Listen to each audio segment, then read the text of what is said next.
artigo é uma palavra que se antepõe ao substantivo, ou seja, serve para determiná-lo. E o artigo ele sempre vai andar junto do substantivo, pois toda frase que houver que contém um artigo, o mesmo vai se referir a um substantivo.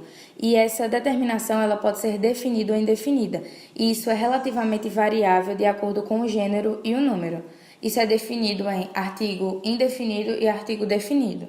Os artigos definidos são o, a, os e as, e esses determinam o substantivo com precisão, ou seja, eles especificam, por exemplo, a casa pegou fogo.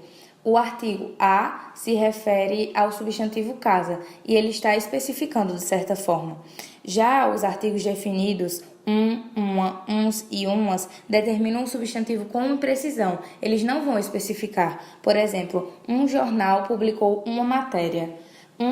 É um artigo indefinido que se refere ao substantivo jornal e uma também é um artigo indefinido que se refere à matéria.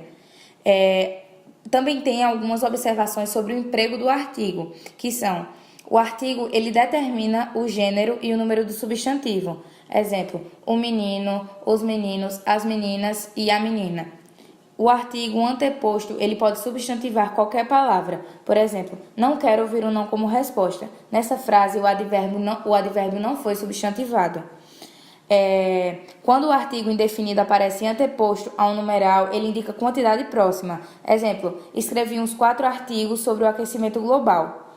Os artigos eles podem aparecer combinados com preposições. Por exemplo, estava numa cidade grande. Nessa frase, a preposição em mais o artigo uma. E não é aceitável o uso do artigo depois de pronome relativo, cujo e suas flexões. Por exemplo, comprei uma planta cujas plantas são raras.